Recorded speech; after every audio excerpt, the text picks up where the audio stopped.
In the dense, shadowy jungles of Southeast Asia between 1955 and 1975, one of the 20th century's most complex and controversial conflicts unfolded. The Vietnam War would become a defining moment in modern military history, not merely for its political implications or its impact on American society, but for the revolutionary warfare tactics employed by an adversary that transformed the very nature of combat. Unlike the conventional battlefields of previous wars, Vietnam presented American forces with an environment where traditional military superiority offered limited advantage. The Viet Cong and North Vietnamese Army developed and deployed a sophisticated array of unconventional warfare tactics that would challenge every assumption about modern combat. This is the story of how an outgunned insurgent force used ingenuity, determination, and intimate knowledge of their homeland to wage a war that would forever change military doctrine. The heat and humidity of the Vietnamese jungle suffocated soldiers unaccustomed to such conditions. Every step through the dense undergrowth could mean the difference between life and death. This was not a war of clear battle lines or decisive engagements, but rather a conflict where the battlefield itself became weaponized, where fear served as an instrument of war, and where the psychological toll often exceeded the physical casualties. To understand the tactics employed during the Vietnam War, we must first examine the historical forces that shaped this conflict. The roots of the war stretch back to the colonial period, when France established control over Indochina in the late 19th century. For nearly a century, Vietnam existed under French colonial rule, a period that fostered resentment and nationalist sentiment among the Vietnamese people. During World War II, Japan occupied Vietnam, temporarily displacing French authority. This occupation provided an opportunity for Vietnamese nationalist movements to organize and strengthen. Among these groups, the Viet Minh, led by Ho Chi Minh and guided by communist ideology, emerged as the most significant force. When Japan surrendered in 1945, the Viet Minh declared Vietnamese independence, establishing the Democratic Republic of Vietnam. France, however, sought to reassert colonial control, leading to the First Indochina War from 1946 to 1954. This conflict culminated in the decisive Battle of Dien Bien Phu, where Viet Minh forces, under the brilliant military strategist Vo Nguyen Giap, defeated the French colonial army. The subsequent Geneva Accords of 1954 temporarily divided Vietnam at the 17th parallel, with the understanding that reunification elections would follow. These elections never occurred. The United States, operating under the framework of the Cold War and the domino theory, feared that communist control of Vietnam would trigger a cascade of communist takeovers throughout Southeast Asia. American policymakers believed that each nation that fell to communism would influence its neighbors like dominoes toppling in succession. This geopolitical anxiety led to increasing American involvement in supporting South Vietnam's government against communist insurgency. By the early 1960s, an insurgent movement known as the National Front for the Liberation of South Vietnam had formed in the South. American military advisors and the South Vietnamese government referred to these fighters as the Viet Cong, a pejorative term meaning Vietnamese communists. This guerrilla force, supported by North Vietnam, would become America's primary adversary in the jungles of South Vietnam. The National Front for the Liberation of South Vietnam, established in December 1960, represented a coalition of various groups united in opposition to the South Vietnamese government and its American supporters. The organization drew members from diverse backgrounds: rural peasants, urban workers, former soldiers, Buddhist activists, and committed communist ideologues. This diversity provided the Viet Cong with extensive networks throughout South Vietnamese society, facilitating recruitment, intelligence gathering, and logistical support. The Viet Cong faced a profound military disadvantage when confronting American forces. The United States military possessed overwhelming technological superiority, unmatched air power, sophisticated communications equipment, and vast material resources. American soldiers received extensive training and had access to medical care, supply chains, and support systems that the Viet Cong could not match. Direct conventional engagement would have resulted in catastrophic losses for the insurgent forces. Understanding these limitations, Viet Cong leadership adopted principles drawn from classical guerrilla warfare theory, particularly the teachings of Chinese revolutionary Mao Zedong and their own experience fighting the French. These principles emphasized several key concepts: avoid direct confrontation with superior forces, utilize terrain advantages, maintain popular support among the civilian population, employ surprise and ambush tactics, and wage a protracted conflict that would gradually erode the enemy's will to continue fighting.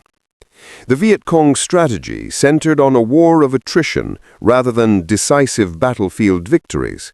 They sought to inflict steady casualties, disrupt American operations, and create a constant atmosphere of danger and uncertainty. Each ambush, each booby trap, each surprise attack served the larger purpose of demonstrating that the American military, despite its power, could not provide security or achieve clear victory. Over time, Viet Cong leaders calculated this sustained pressure would turn American public opinion against the war and force withdrawal. The organizational structure of the Viet Cong reflected this guerrilla warfare approach. Rather than maintaining large, conventional military units vulnerable to American firepower, the insurgency operated through decentralized cells and small units that could disperse quickly, blend with civilian populations, and reassemble when opportunities arose. This cellular structure made the organization extremely difficult to infiltrate or destroy, as eliminating one cell did not compromise the broader network. Intelligence gathering formed another crucial element of Viet Cong effectiveness.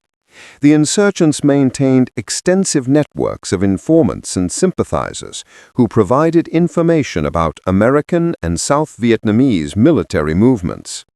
This intelligence allowed Viet Cong units to anticipate operations, avoid superior forces, and position themselves for effective ambushes. Local population support, whether offered willingly or through coercion, provided the insurgency with eyes and ears throughout the countryside. As the war progressed and American tactics evolved, the Viet Cong demonstrated remarkable adaptability. When American forces increased aerial bombing, the Viet Cong moved underground and dispersed their facilities. When American patrols altered their routes and patterns, the Viet Cong adjusted their ambush locations. When new technologies appeared, the insurgents developed countermeasures. This constant evolution kept American forces perpetually reactive, never able to implement a definitive solution to the guerrilla threat. Among the most extraordinary achievements of the Vietnam War was the Cu Chi tunnel system, an underground network that epitomized the Viet Cong's determination and ingenuity. Located in Cu Chi District, approximately 30 kilometers northwest of Saigon, this vast subterranean complex eventually extended over 250 kilometers, connecting villages, strategic positions, and operational areas from the outskirts of South Vietnam's capital to the Cambodian border. Construction of the Cu Chi tunnels began during the resistance against French colonial forces in the late 1940s, with initial segments serving as hiding places and storage areas. As the American involvement in Vietnam intensified during the 1960s, the Viet Cong dramatically expanded this underground network, transforming it into a comprehensive military infrastructure. Using simple hand tools, workers excavated red clay soil under extraordinarily difficult conditions, including oppressive heat, high humidity, and constant risk of tunnel collapse. The tunnel system consisted of multiple levels, typically 3 stories deep, with the deepest passages reaching approximately 10 meters below ground. Engineers designed the tunnels to withstand the weight of armored vehicles passing overhead and to resist damage from aerial bombing.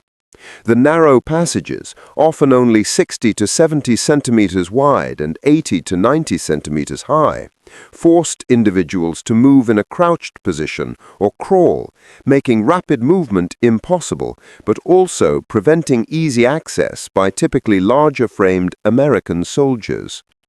Within this underground world, the Viet Cong created a complete operational environment. The tunnel complex included living quarters, storage chambers for weapons and ammunition, command centers for planning operations, workshops for manufacturing explosives and repairing equipment, kitchens with specialized ventilation systems to disperse cooking smoke, wells for water supply, and even rudimentary hospitals where medics treated wounded fighters. Some sections contained meeting rooms where political education sessions and tactical briefings occurred, maintaining the ideological cohesion essential to the insurgent movement.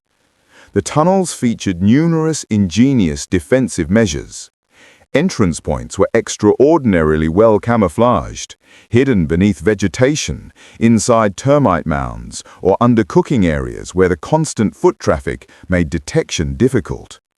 Many entrances incorporated trapdoors that could only be opened from below, preventing discovery even if American forces located the general area. Internal booby traps protected key passages, while false tunnels and dead ends confused intruders. Ventilation presented a significant engineering challenge. Without adequate air circulation, the confined spaces would become uninhabitable, particularly given the tropical heat and humidity. Viet Cong engineers designed ventilation shafts that extended to the surface, carefully concealed and positioned to disperse air without creating obvious signs visible to enemy patrols. Some ventilation systems incorporated water traps that prevented smoke from cooking fires from reaching the surface in concentrated form that might reveal tunnel locations. Living conditions within the Cu Chi tunnels tested human endurance. The darkness was absolute, except for small oil lamps or candles that consumed precious oxygen. The air quality was poor, thick with humidity and often contaminated with smoke residue. Temperatures remained high, and the confined spaces provided no relief from the tropical heat. Soldiers and workers spent days or weeks underground, emerging only at night for combat operations or essential tasks. Despite these hardships, the tunnel system proved remarkably effective. American and South Vietnamese forces established major military installations directly above portions of the tunnel network, unaware that enemy fighters lived and operated beneath them. Viet Cong units used the tunnels to infiltrate behind American lines, conduct surprise attacks, and disappear before effective response could be organized. Supply routes through the tunnels allowed weapons, ammunition, and food to reach combat units while avoiding aerial reconnaissance and interdiction. American military forces eventually discovered the tunnel network's existence and attempted various methods to neutralize this advantage.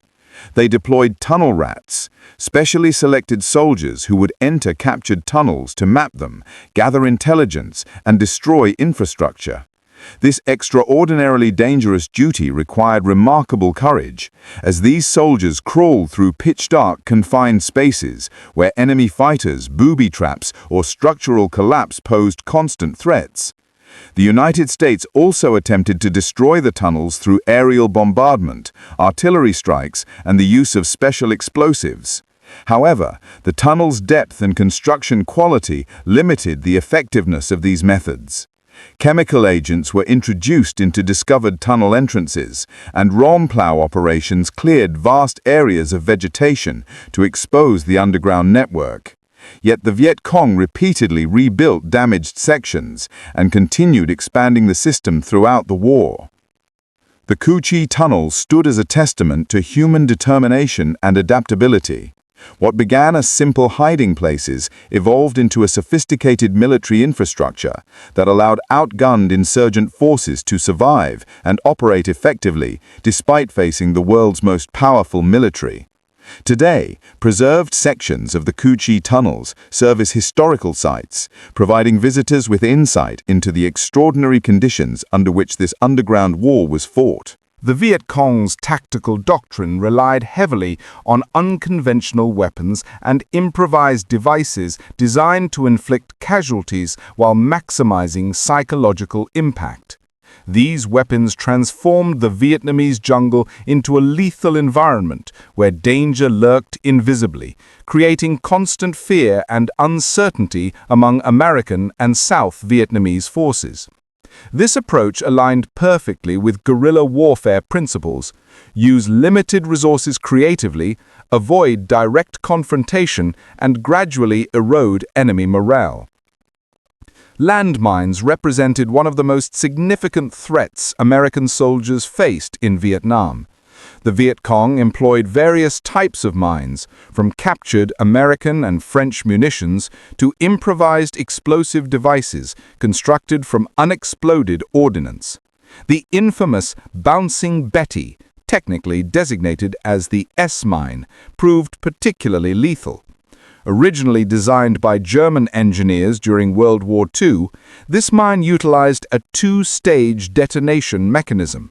When triggered, a small charge propelled the main explosive canister approximately 1 meter into the air before detonation, dispersing shrapnel at a height designed to inflict maximum casualties.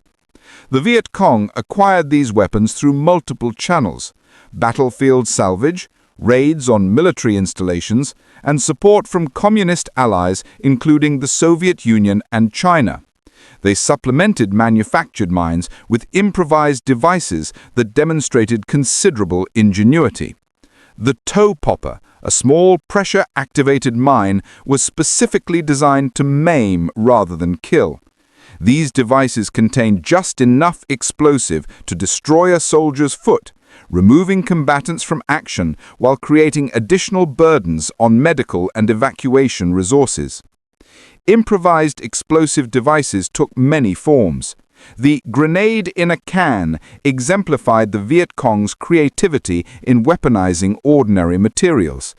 This device consisted of a hand grenade with the safety pin attached to a rubber band, placed inside an empty metal can. When disturbed, the grenade would shift, releasing the pin and triggering detonation. These devices were inexpensive to produce, easy to conceal, and extremely difficult to detect, making them highly effective psychological weapons. The placement of explosive devices demonstrated sophisticated understanding of American patrol patterns and psychology. Mines and traps were positioned along likely routes of march, near water sources where soldiers would gather, around landing zones where helicopters delivered or retrieved troops, and in areas that appeared to offer cover or concealment. This forced American units to move with extreme caution, slowing operations and increasing psychological stress. Among the most feared Viet Cong weapons were Punji Stakes, sharpened bamboo spikes that represented the deadliest application of simple, locally available materials. Vietnamese fighters would cut bamboo into stakes approximately 20 to 30 centimeters long, sharpen one end to a needle-like point, and harden the tip through fire treatment. These stakes were then deployed in various configurations designed to injure anyone who fell upon them or stepped into concealed pits containing the spikes. Punji stakes appeared along jungle trails, in shallow pits covered with leaves and debris, in areas where soldiers might seek cover during combat. around the perimeter of Viet Cong positions, and in the approaches to the Cu Chi tunnels. The psychological impact of these devices was profound.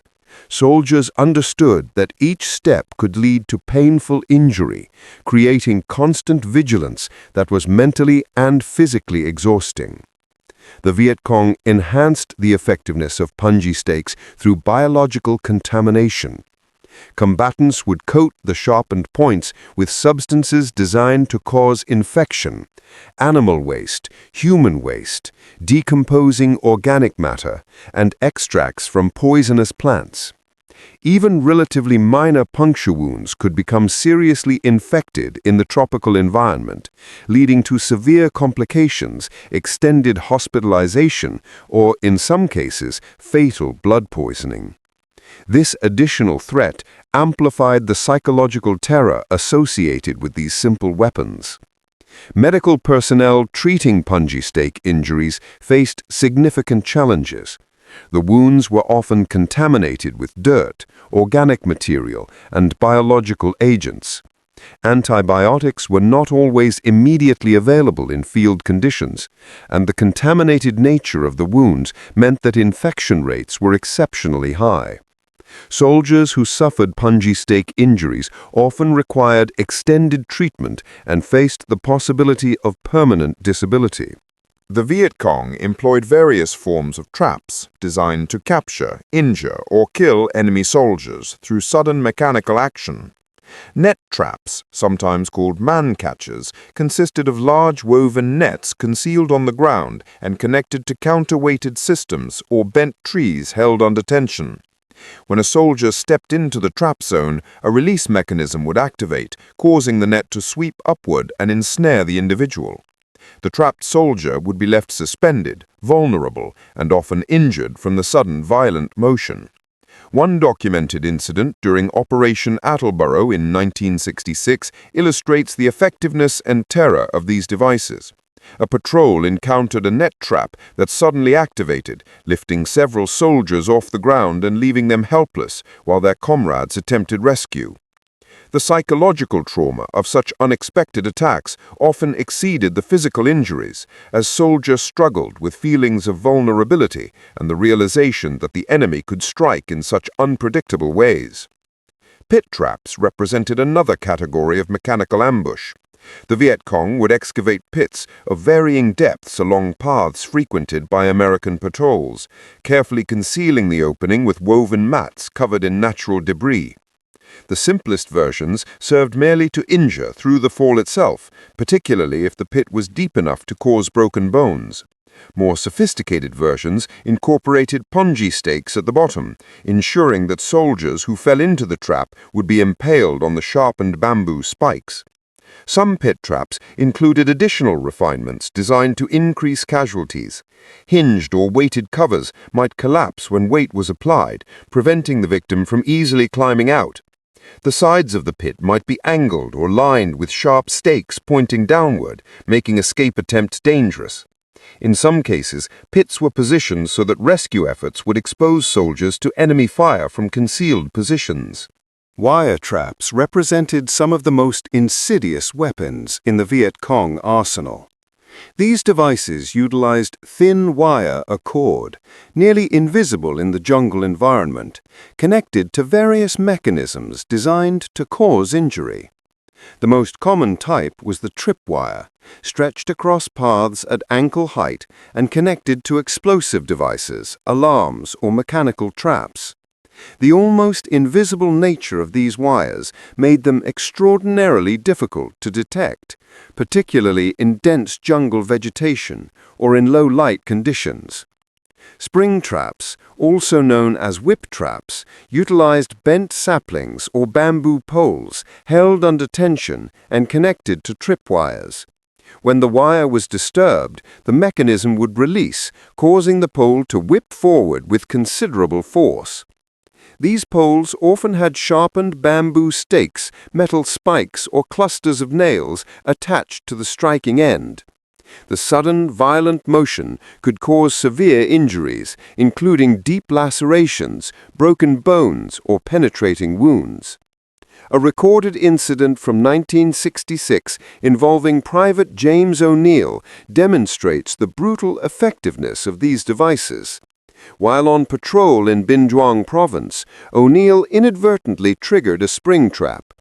The released mechanism drove a metal hook deep into his calf muscle, causing severe tissue damage. The injury required immediate evacuation and extensive medical treatment, removing O'Neill from combat operations for months. Beyond the physical wound, the psychological impact of such unexpected and violent injury affected O'Neill and his fellow soldiers, reinforcing the sense that danger could strike from any direction without warning. The constant threat posed by wire traps forced American patrols to move with extreme caution, significantly slowing operations. Point men, soldiers at the front of patrol formations, faced the greatest risk and stress, knowing that they would likely be the first to encounter any traps. This role rotation created tension within units, and the psychological burden of leading patrols through trap-infested terrain contributed to the overall stress and fear that characterized jungle operations. The Viet Cong demonstrated sophisticated understanding of psychological warfare by incorporating natural elements into their tactical arsenal. The Vietnamese jungle contained numerous venomous creatures, and insurgent forces exploited this environmental danger to create additional threats for American and South Vietnamese soldiers. Venomous snakes, particularly cobras and various viper species, were deliberately placed in areas where enemy forces would likely encounter them. These reptiles might be positioned in equipment bags, hidden in sleeping areas, placed in tunnels that American tunnel rats would enter, or left in structures that would be searched. The goal was not merely to cause casualties through snakebite, but to create an atmosphere of pervasive threat where even routine activities became potentially dangerous. A documented incident from 1967 involving Corporal John Harker illustrates this tactic's effectiveness. While on patrol in Quang Tri province, Harker was bitten by a cobra that had been placed in a concealed location along a frequently used trail. The venom caused rapid onset of symptoms, including paralysis and respiratory distress. Only immediate intervention by his fellow Marines, who applied emergency treatment and arranged urgent medical evacuation, saved Harker's life. The incident created lasting psychological effects, not only for Harker himself, but for his entire unit, which thereafter approached every situation with heightened anxiety about hidden dangers. Beyond the use of venomous creatures, the Viet Cong employed sabotage tactics, targeting food and water supplies. Insurgents would contaminate water sources used by American or South Vietnamese forces, introducing poisonous substances or biological contaminants. Similarly, food supplies might be tampered with, either poisoned directly or contaminated with harmful bacteria. These tactics served multiple purposes. They inflicted actual casualties. They created suspicion and distrust that corroded unit cohesion, and they forced enemy forces to expend additional resources, securing and verifying supply integrity. The psychological impact of these biological threats should not be underestimated.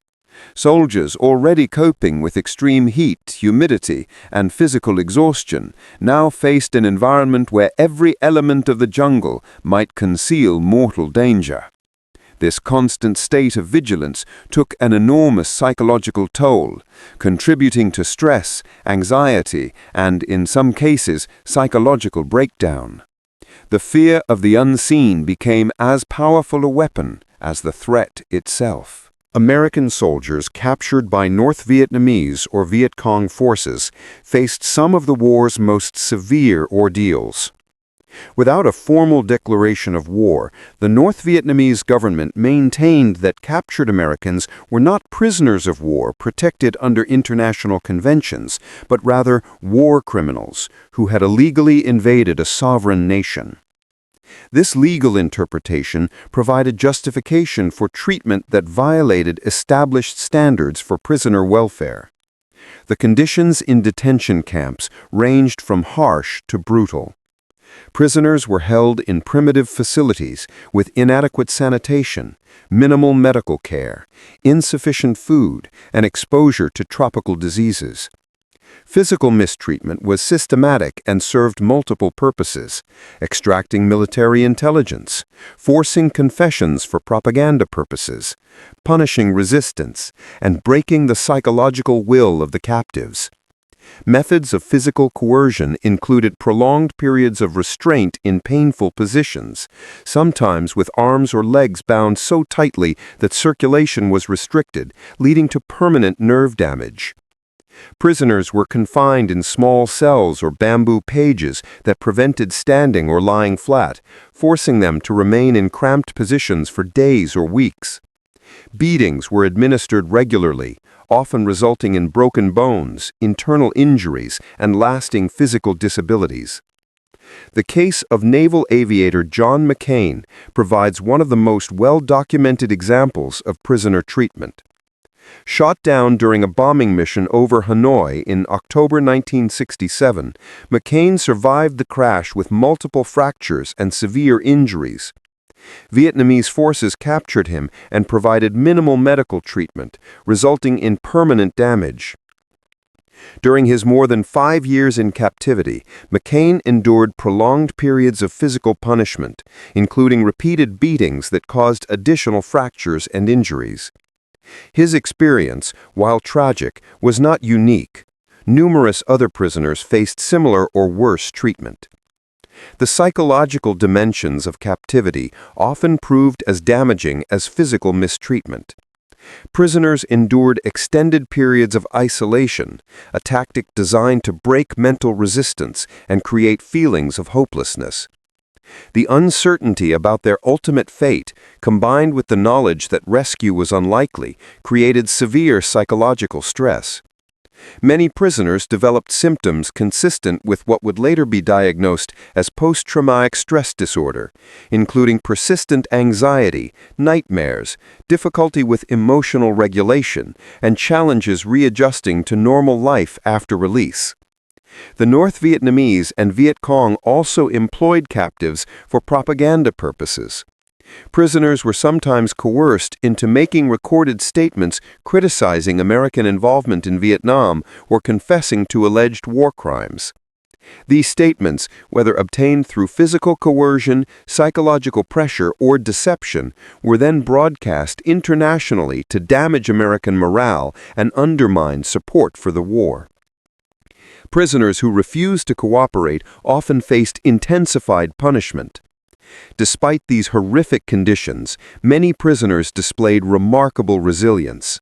They developed covert communication systems, maintained military structure within the camps, and supported each other through the ordeal. This solidarity helped sustain morale and provided psychological strength to resist interrogation and propaganda efforts. The code of conduct that many prisoners followed, emphasizing resistance even in captivity, became a source of pride and identity that helped them endure. The treatment of American prisoners became a significant factor in American public opinion about the war. As information about prison conditions emerged, public sympathy for the prisoners grew, while criticism of North Vietnamese conduct intensified. The return of prisoners following the Paris Peace Accords in 1973 provided emotional moments that resonated across American society, though many returnees faced long recovery periods and struggled with the lasting effects of their captivity. The Vietnam War's most insidious aspect may have been its psychological dimension. Unlike conventional conflicts where battle lines were clearly drawn and enemies could be readily identified, the Vietnam War featured an adversary that blended seamlessly with the civilian population. The Viet Cong's ability to operate invisibly within South Vietnamese society created a situation where American soldiers could never be certain who represented a threat. This ambiguity generated profound psychological strain. During daytime patrols, soldiers might encounter apparently peaceful villagers working in rice paddies or tending gardens. These same individuals might be Viet Cong fighters or supporters who would participate in attacks after nightfall. Children who accepted candy from American soldiers during the day might serve as scouts or sentries for guerrilla forces at night.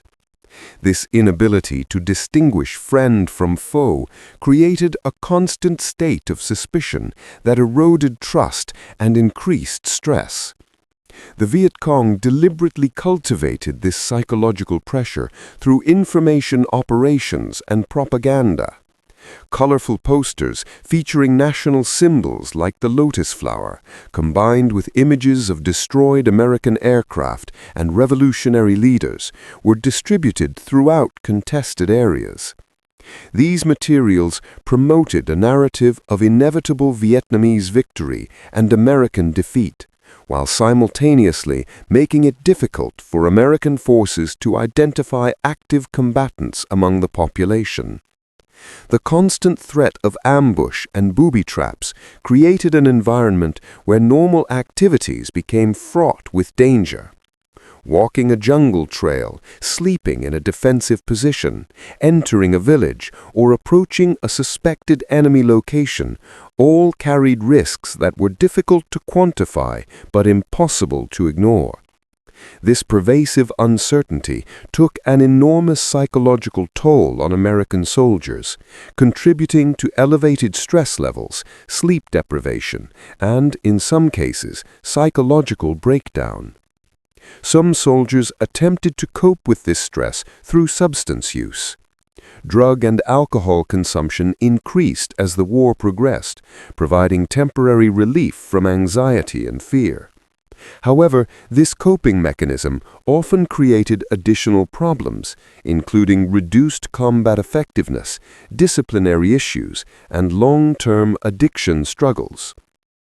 The psychological pressure also manifested in increased tension between American forces and the South Vietnamese civilian population. Unable to reliably distinguish supporters from enemies, some American soldiers became increasingly distrustful of all Vietnamese civilians. This distrust sometimes led to tragic incidents where civilians were treated as hostile forces, further damaging American credibility and providing propaganda advantages to the Viet Cong. The fear of capture constituted another significant psychological burden. Soldiers understood that if captured, they would likely face brutal treatment.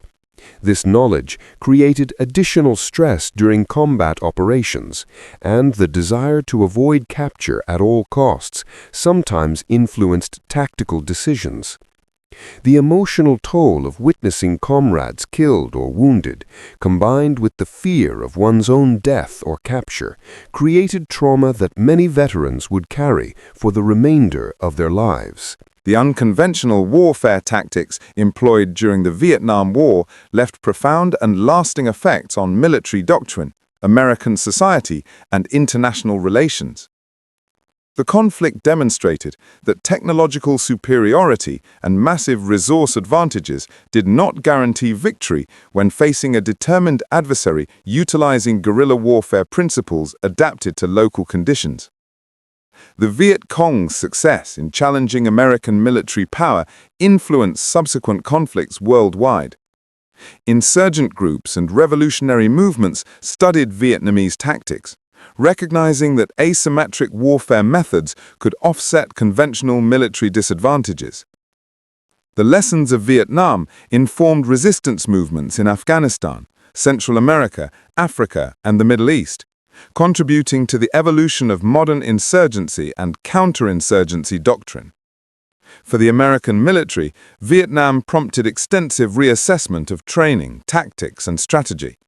The challenges encountered in detecting and countering booby traps, ambushes, and guerrilla tactics led to development of new approaches to counterinsurgency operations. Military planners recognized the necessity of winning civilian support, understanding local culture and terrain, and adapting tactics to specific operational environments rather than relying solely on firepower and technology. The psychological wounds inflicted by the war extended far beyond the battlefield. Veterans returned home carrying trauma that would affect them for decades. Post-traumatic stress disorder, though not yet fully understood during the immediate post-war period, emerged as a significant medical concern. Many veterans struggled with reintegration into civilian society, facing challenges with employment, relationships, and mental health. The recognition of these issues eventually led to improved veteran support services and greater understanding of combat trauma's long-term effects. American society itself underwent significant transformation, partly due to the Vietnam War experience. The conflict contributed to decreased trust in government institutions, particularly following revelations about the war's conduct and the gap between official statements and battlefield realities.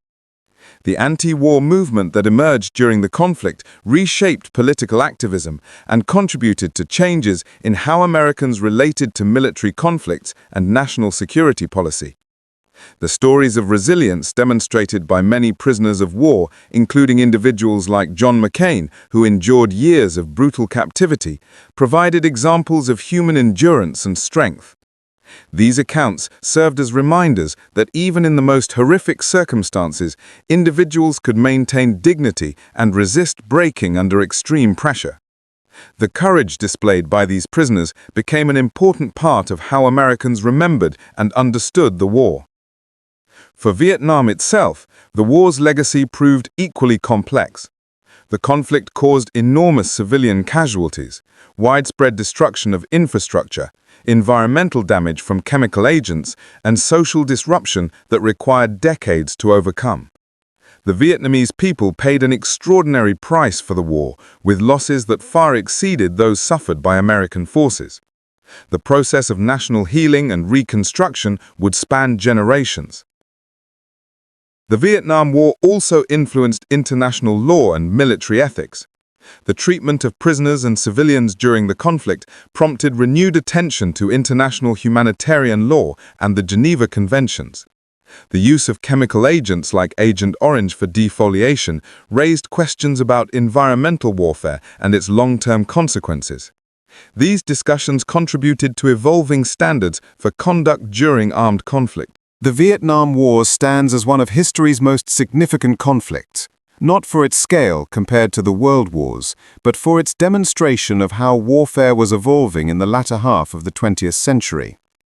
The Viet Cong's unconventional tactics, born from necessity and refined through experience, showed that determined forces fighting on familiar terrain with popular support could challenge even the world's most powerful military. The traps, tunnels, and psychological warfare techniques employed by the Viet Cong were not evidence of barbarism, but rather demonstrations of adaptability and strategic innovation under severe constraints. These methods allowed an outgunned insurgent force to survive, persist, and ultimately achieve their political objectives, despite facing overwhelming material disadvantages. For the American soldiers who fought in Vietnam, the experience proved profoundly traumatic. They faced an enemy who was simultaneously everywhere and nowhere, terrain that had been weaponized against them, and conditions that tested human endurance to its limits. The physical dangers were matched by psychological pressures that left lasting scars on many who served. Their courage in facing these challenges and their resilience in surviving them deserves recognition and respect. The legacy of the Vietnam War continues to influence military thinking, political decision-making, and cultural understanding.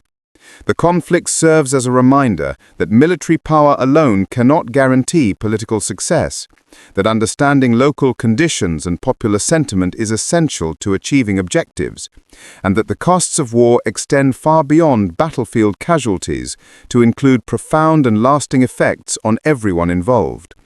As we examine this difficult chapter of history, we must do so with respect for all who suffered during the conflict, American service members who faced unimaginable dangers, Vietnamese civilians caught between opposing forces, and combatants on all sides who endured the horrors of war.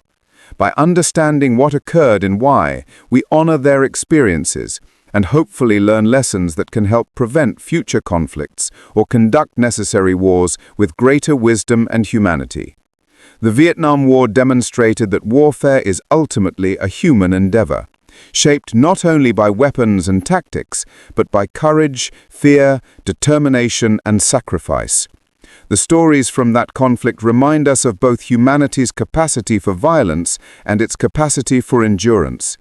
In remembering Vietnam, we confront uncomfortable truths about war itself, truths that remain relevant as new generations face their own challenges and conflicts. Subscribe to the channel for more historical documentaries.